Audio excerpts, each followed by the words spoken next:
नमस्कार दोस्तों, आपका स्वागत है अपने YouTube चैनल PFP में। आज हम HDFC AMC के बारे में बात करने वाले हैं। स्टॉक में हमें अच्छी तेज़ी देखने को मिली थी। 3,300 के स्टॉक ऊपर जाता हुआ नजर आया था, लेकिन वापस स्टॉक में हमें करेक्शन देखने को मिल रहा है। उसका रीज़न क्या है? स्टॉक में गिरावट क्यों हो रही है? क्या ये इन्वेस्टिंग की एक अपॉर्चुनिटी है या फिर सिर्फ अवॉइड करना चाहिए? इसके बारे में चर्चा करेंगे। लेकिन उससे पहले अगर आपने चैनल को सब्सक्राइब नहीं किया है तो प्लीज़ सब्सक्राइब कीजिए। कुछ बेहतर जानना चाहते हैं, कुछ बेहतर सीखना चाहते हैं, स्विंग ट्रेडिंग के रिकमेंडेशन पाना चाहते हैं तो एज अ मेंबर हमें ज्वाइन करने के बारे में सोच सकते हैं। स्टॉक के बारे में बात करें तो H D F C asset management company एक लार्ज कैप कंपनी है। 64,000 करोड़ की मार्केट कैप है। लास्ट ट्रेड प्राइस है 2,966 रुपीज, जो कि हमें 1.84% नीचे दिखाई दिया है। 1 मंथ के रिटर्न्स के बारे में बात करें तो 0.58 यानी कि फ्लैट रिटर्न्स एक महीने में बना कर दिए हैं। एक साल के बारे में बात करें तो अभी भी 5% के करेक्शन पे स्टॉक अवेलेबल है। लॉन्ग टर्म 5 ईयर्स के बारे में बात करें तो इतनी ज्यादा पुरानी लिस्टिंग तो नहीं है। अगस्त 2018 में लिस्टिंग देखने को मिली थी। 66% के पॉजिटिव रिटर्न स्टॉक ने बना कर दिए हैं। की मैट्रिक्स के बारे में बात करें तो पीई रेशियो 51 है, जबकि सेक्टर का पी रेशियो 30 से भी कम दिखाई दे रहा है। प्राइस टू बुक रेशियो 15.96, जबकि सेक्टर का प्राइस टू बुक 2.56 है। डिविडेंड यील्ड की बात करें तो 0.92% का अच्छा डिविडेंड यील्ड दिखाई दे रहा है, जबकि सेक्टर का डिविडेंड 0.57% है। तो ओवरऑल वैल्यूएशन के बारे में बात करें तो इसका वैल्यूएशन हमें सेक्टर के मुकाबले प्रीमियम चलता हुआ नजर आता है, लेकिन कंपनी का जो काम है वो भी हमें प्रीमियम दिखाई देता है।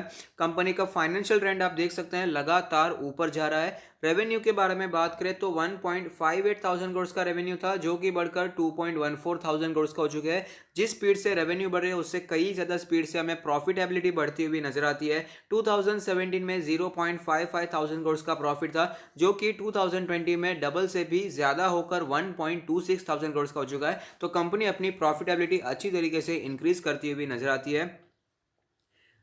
फाइनेंशियल स्टेटमेंट्स के बारे में बात करें तो इंडस्ट्री की रेवेन्यू ग्रोथ है 17.15%, जबकि H D F C MC की उससे कम दिखाई दे रही है, 15% के आसपास है। मार्केट शेयर पिछले 5 सालों में 22% से गिरकर 20% हो चुका है, लेकिन हालांकि अभी भी काफी ज्यादा मार्केट शेयर ये रखता है। इंडस्ट्री का नेट इनकम 10.15% है, जबकि H D F C MC का कई ज्यादा बेहतर है, 25% है। अलग अलग फाइनेंशियल ईयर को एक बार ग्रोथ व्यू पर कंपेयर कर लेते हैं तो हमें क्लियरली पता चलता है कि कई सालों से हमें जितना भी यहाँ पर हमें डेटा दिखा देता है, कई सालों से अच्छा ही डेटा हमें यहाँ पर दिखा दे रहा है। पिछले साल के मुकाबले हमेशा बेहतर परफॉर्मेंस कंपनी हमें करती हुई नजर आती है, चाहे वो टोटल रेवेन्यू हो, एबिटा हो, पीबीआईटी हो, पीबीटी हो या नेट इनकम हो। कंपनी के शेयर होल्डिंग पैटर्न के बारे में बात करें तो टोटल प्रमोटर होल्डिंग है 73.93%, जिसमें से कुछ भी प्लेज नहीं है, तो ये एक अच्छी बात है। एफ ने 8.79% का इन्वेस्टमेंट किया है। टोटल डीआईएस ने 7.03% का इन्वेस्टमेंट किया है, और अदर्स यानी हमारे आप जैसे रिटेल निवेशक के बारे में बात करें तो 10.26% का इन्वेस्टमेंट हमें दिखाई देता है। फंडामेंटल एनालिसिस में आगे बढ़ते हुए कुछ रेशियोज को, कुछ परसेंटेज को जानना बहुत ही जरूरी होता है। ऑपरेटिंग मार्जिन का परसेंटेज 71% था, यह भी बहुत ही शानदार था, और वहां पर भी बढ़ोतरी देखने को मिली है, 83% के आसपास हो चुका है। नेट प्रॉफिट मार्जिन 48% का दिखाई दे रहा था, वहां पर बढ़ोतरी देखने के बाद 63% से भी ज्यादा का हो चुका है। तो प्रॉफिट मार्जिन हमें यहाँ पर बहुत ही स्ट्रांग दिखाई दे रहे हैं। रिटर्न रेशियोज के बारे में बात करें तो आरओई 31 है, आरओसी 41 दिखाई देता है, रिटर्न ऑन एसेट्स 29 है, तो यहाँ पर भी रिटर्न रेशियोज बहुत ही अच्छे दिखाई देते हैं। करंट रेशियो 18.06 है, यानी कि लिक्विडिटी की कंपनी में कोई भी प्रॉब्लम नहीं है।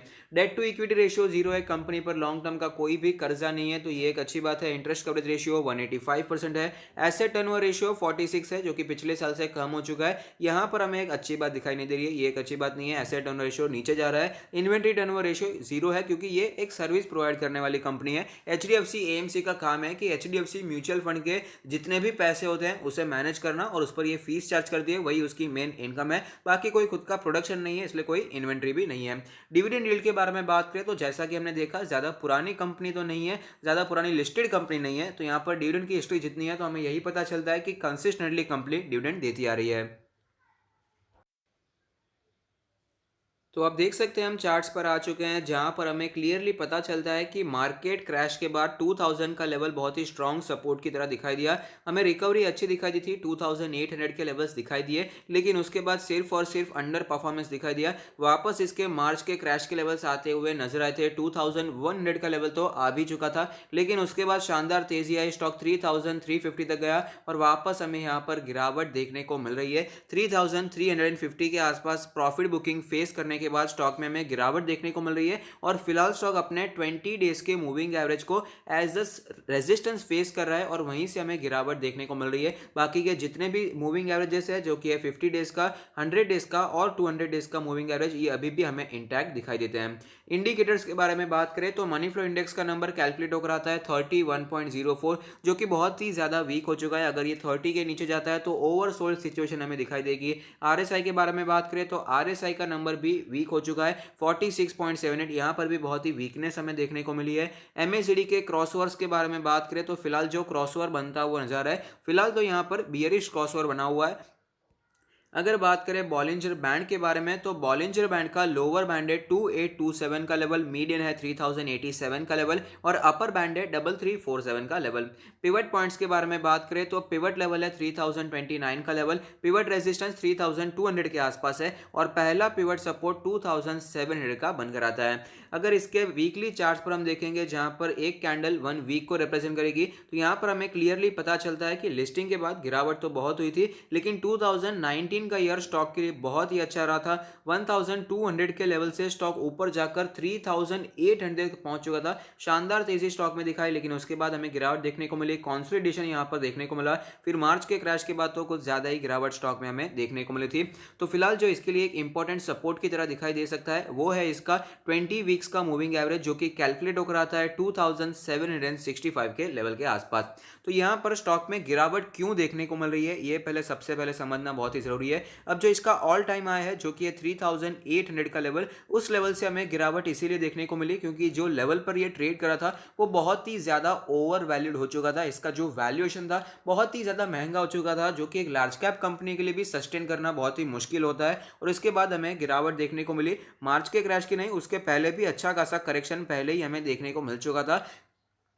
और साथ ही साथ एंटीसिपेट किया जा रहा था कि और भी एएमसीज के आईपीओ आ सकते हैं, जैसे कि हमने देखा यूटीआई एएमसी का आईपीओ आया, जो कि वैल्यूएशन के बेसिस पे एचडीएफसी एएमसी के मुकाबले बहुत ही ज़्यादा सस्ता दिखाई देता है। और यही रीज़न था कि इसमें हमें पहले ही करेक्शन शुरू होता हुआ नजर आया था। और उसके बाद म्यूचुअल फंड की इंडस्ट्री में कई हमें चेंजेस देखने को मिले, सेबी के कई नियम आए थे, इसके कारण भी स्टॉक ने पिछले कुछ महीनों में कुछ ज़्यादा अच्छा परफॉर्म नहीं किया था। लेकिन बाइंग एमर्ज हुई, स्टॉक में अच्छी तेज़ी हमें देखने को मिली और स्टॉक कुछ यहाँ पर कुछ ज़्यादा ही तेज़ हो चुका था। यहाँ पर हमें ये ओवर बॉट कैटेगरी में जाता हुआ नजर आया था और इसीलिए एक हमें करेक्शन देखने को मिला है। एक हेल्दी करेक्शन है, कोई बड़ा फंडामेंटल रीजन नहीं है, कोई डरने वाली बात नहीं है, कोई ऐसी न्यूज नहीं आ गई है जो कि इसके फंडामेंटल पर आंच लगाती हो। तो ऐसी कोई भी न्यूज पर्टिकुलरली यहां पर हमें दिखाई नहीं दे रही है। एक नॉर्मल स्टॉक मार्केट में जो करेक्शन होता है, प्रॉफिट बुकिंग होती है, वही होता हुआ नजर आ रहा है।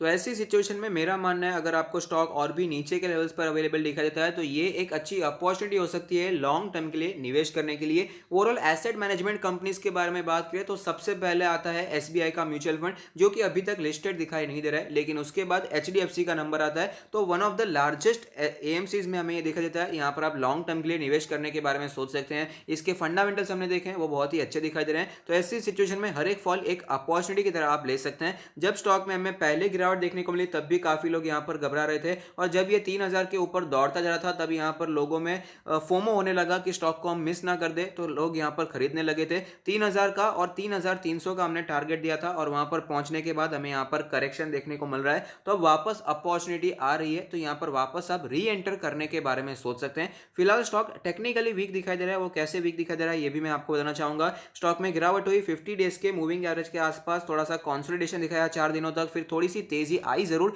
लेकिन आप देख पाएंगे पिछले 3-4 दिनों से स्टॉक कोशिश कर रहा था कि अपने 20 डेज के मूविंग एवरेज को तोड़ पाए, लेकिन ऐसा नहीं हुआ, उसके ऊपर क्लोजिंग देना पॉसिबल नहीं हो रहा था और आज वहीं पर ओपनिंग हुई और वहीं से हमें गिरावट देखने को मिल रही है। तो ऐसे पूरे चांसेस हैं कि स्टॉक हमें और भी नीचे आता हुआ नजर आ सकता है और भी 100 रुपीज का करेक्शन, हमें 100-150 रुपीज का करेक्शन देखने को मिल सकता है। तो ऐसी सिचुएशन में ये एक अच्छी अपॉर्चुनिटी हो सकती है लॉन्ग टर्म के लिए निवेश करने के लिए।